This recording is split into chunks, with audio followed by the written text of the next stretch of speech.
República Dominicana, 13 de enero de 2026. Hoy nos sumergimos en una gaceta oficial que, bueno, a primera vista contiene dos leyes que no parecen tener conexión. Ninguna. Una de espionaje y otra de petróleo. Exacto. Pero cuando las miras juntas, revelan una sola historia. Sí, la de un Estado que busca afianzar su poder de una manera muy... Drástica, tanto sobre la información de sus ciudadanos como sobre sus recursos naturales. Vamos a ver cómo planea hacerlo y qué significa esto. Empecemos por el tema de inteligencia, que es muy fuerte. Sí, empecemos por ahí. Se le dice adiós al antiguo Departamento Nacional de Investigaciones, el DNI, y nace una agencia nueva. Mucho más poderosa. La Dirección Nacional de Inteligencia, que, curiosamente, conserva las mismas siglas. DNI. Y la justificación oficial es la de siempre, ¿no? Modernizarse, enfrentar amenazas como el terrorismo, el narcotráfico. Claro, los ciberataques. Pero esto es mucho más que una simple mano de pintura. Muchísimo más. Esto es una demolición y una reconstrucción completa de la arquitectura de seguridad. La nueva DNI no es una agencia más. ¿No? Se convierte en la cabeza de todo el Sistema Nacional de Inteligencia. O sea, es como un cerebro que ahora coordina y dirige todo. ¿Te refieres a la inteligencia militar, la de la policía? A todas. La inteligencia militar del J2, la de la policía, la de la agencia antidrogas, todas ahora le reportan y se coordinan a través de la DNI. Y el detalle que salta a la vista es ¿a quién le reporta este nuevo cerebro? Exacto. La DNI depende directa y exclusivamente del presidente de la República. Directa y exclusivamente. Y esta dependencia directa es un arma de doble filo. Por un lado, claro, agiliza la toma de decisiones. Sí, la respuesta ante una crisis. El presidente tiene la información de primera mano, sin filtros. Pero por otro, y aquí está el gran riesgo, se crea la posibilidad de que la inteligencia se convierta en una herramienta. Del gobierno de turno. Justo, en lugar de ser una función de Estado, que es lo que debería ser. Claro. Se corre el riesgo de que la línea entre seguridad nacional y agenda política se vuelva peligrosamente borrosa. Muy borrosa. Y para entender ese riesgo, hay que ver qué es lo que esta nueva agencia puede hacer. O sea, cuáles son sus poderes reales. Y son muy, muy amplios. La ley le da un mandato que va desde lo esperable, como investigar terrorismo o crimen organizado, hasta cosas mucho más ambiguas. A ver. Por ejemplo, y cito, investigar cualquier otra actividad que atente o pueda atentar contra los intereses nacionales. Ahí está la frase clave. Intereses nacionales. Claro. Es un concepto tan amplio que podría significar cualquier cosa, dependiendo de quién esté en el poder. Exactamente. Podría ser un plan para desestabilizar el gobierno. O un grupo de activistas organizando una protesta. Precisamente. En esa ambigüedad es donde reside el poder. Además, tiene la facultad de contrarrestar las actividades de inteligencia de gobiernos extranjeros. Y, ojo, controlar y fiscalizar el ingreso y la salida de extranjeros por razones de seguridad nacional. O sea, es una herramienta de control fronterizo y contrainteligencia muy potente. Muy potente. Ok. Tiene un mandato amplísimo. ¿Y qué herramientas le da la ley para cumplirlo? Porque aquí es donde la teoría se convierte en práctica. Y aquí es donde la cosa se pone, realmente complicada. La ley define algo que llama procedimientos especiales de obtención de información. Un eufemismo, supongo. Totalmente. Es un eufemismo para las herramientas más intrusivas. Con autorización de un juez, pueden intervenir comunicaciones telefónicas y de Internet. Ajá. Pueden entrar y registrar casas y oficinas, y pueden exigir la entrega de información secreta o datos personales especialmente protegidos. Espera, frena ahí. ¿Qué son exactamente esos datos especialmente protegidos? Porque suena a información muy sensible. Lo es, y la propia ley los define, y la lista es reveladora. ¿Cómo cuáles? Datos que revelen el origen étnico, opiniones políticas, convicciones religiosas, afiliación sindical e información sobre la salud o la vida sexual. O sea, estamos hablando del núcleo duro de la privacidad de una persona. Del núcleo duro. La ley permite explícitamente solicitar datos sobre las opiniones políticas de alguien. Eso suena increíblemente delicado. Sí, y aunque requiera autorización judicial, abre una puerta que en muchas democracias está, mucho más custodiada. Totalmente. Y aquí es donde llegamos al eterno dilema, ¿no? ¿Cuánta libertad estamos dispuestos a ceder por un poco más de seguridad? El de siempre. La ley intenta poner algunos contrapesos. Establece principios de objetividad, necesidad, proporcionalidad. En teoría. En teoría sí. No pueden usar estas herramientas para cualquier cosa. La amenaza debe ser real y el método proporcional.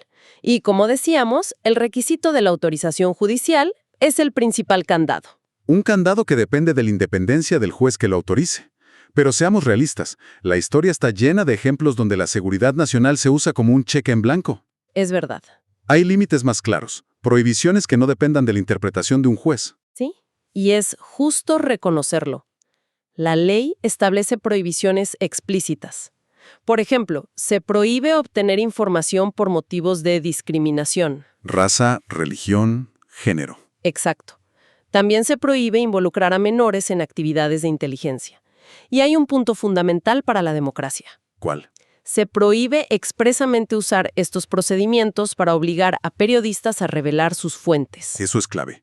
Una salvaguarda al secreto profesional. Claro. Pero, de nuevo, la duda es la aplicación. Imagina que un periodista investiga corrupción en una de estas agencias.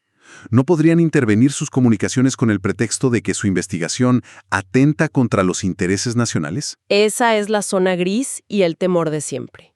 La ley protege la fuente, pero protege al periodista de ser investigado bajo otros pretextos. No queda del todo claro. No. El desafío es la supervisión. La ley crea la figura de un inspector general para el control interno. Pero es control interno. Exacto. Un inspector que es parte de la misma estructura. ¿Qué impide que un gobierno con poder ignore estas prohibiciones explícitas? Falta un mecanismo de supervisión verdaderamente independiente. Esa es la gran crítica que se le puede hacer a este tipo de legislaciones en todo el mundo. El control externo suele ser muy débil. Aquí, la ley se enfoca más en el castigo, sanciones penales duras para el funcionario que divulgue información, pero también para el ciudadano que se niega a entregarla. Es una ley que centraliza el poder, amplia la vigilancia y confía en sus propios mecanismos para autorregularse. Un acto de fe, digamos, bastante grande.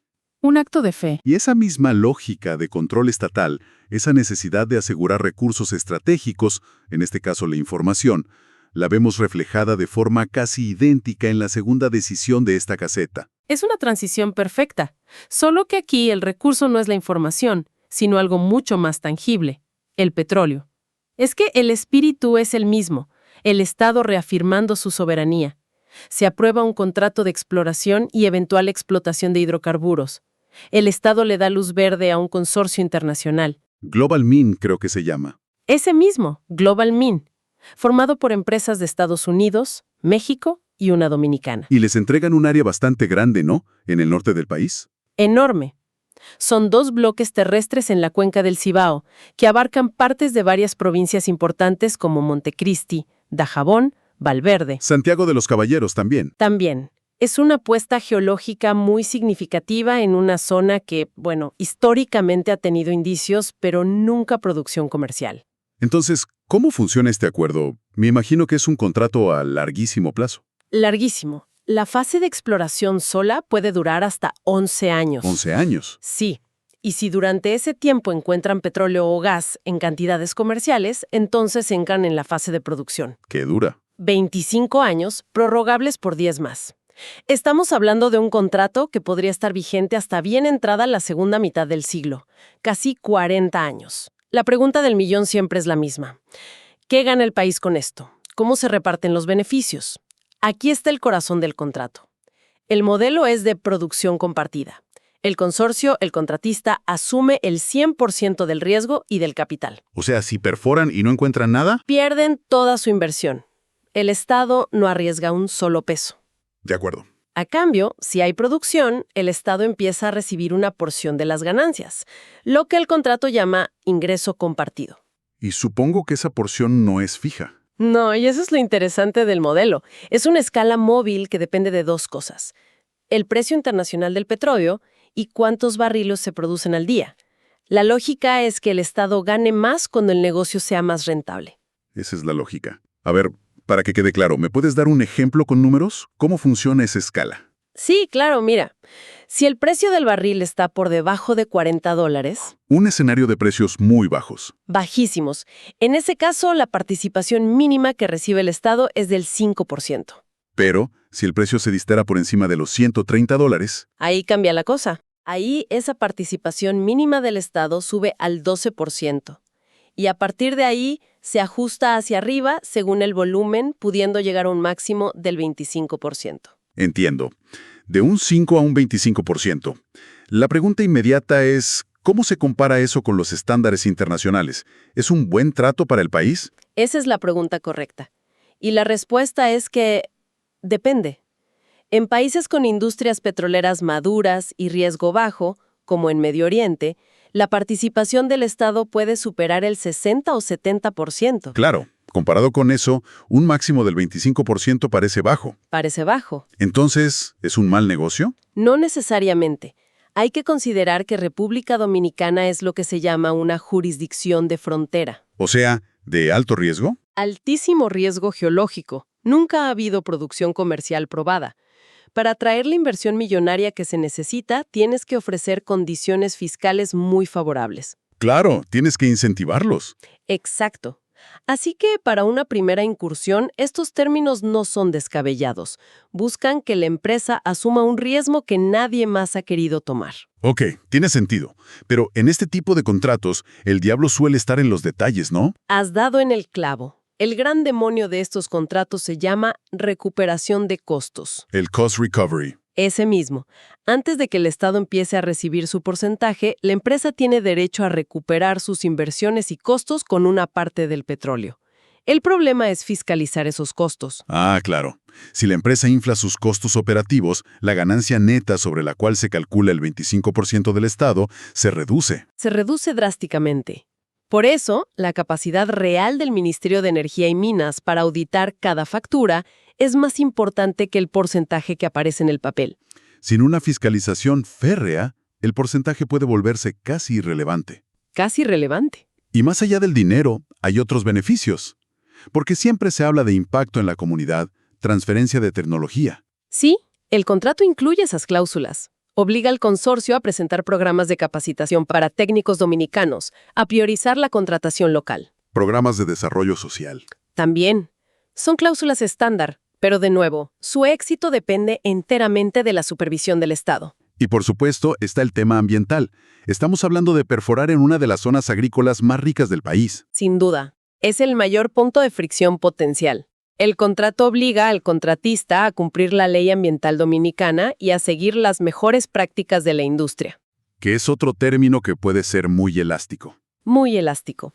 La clave será si el Ministerio de Medio Ambiente tiene los recursos y la independencia para imponer condiciones estrictas y monitorear la operación 24/7. Entonces, lo que vemos en esta Gaceta Oficial del 13 de enero de 2026 son dos movimientos estratégicos, gigantescos. Sí, Apuesta económica a muy largo plazo para controlar y explotar los recursos energéticos del subsuelo. Ambos actos, aunque parezcan de mundos distintos, apuntan a la misma diana, un esfuerzo del Estado por fortalecer su soberanía. La nueva DNI busca blindar al Estado contra amenazas. El contrato de hidrocarburos busca proveerle de recursos. Son las dos caras de la misma moneda. la moneda del poder estatal. Exacto. Lo que nos deja con la reflexión final.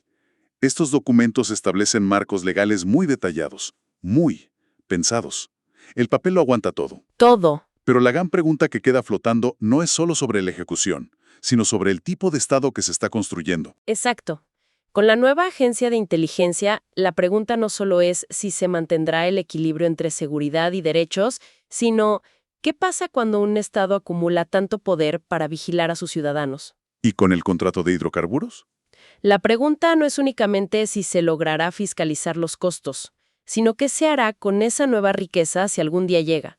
¿Se traducirá en desarrollo sostenible para las comunidades o se convertirá en una fuente de corrupción que agrave las desigualdades? El guión esté escrito. Pero la historia de cómo se interpretará y quién se beneficiará de ella apenas comienza.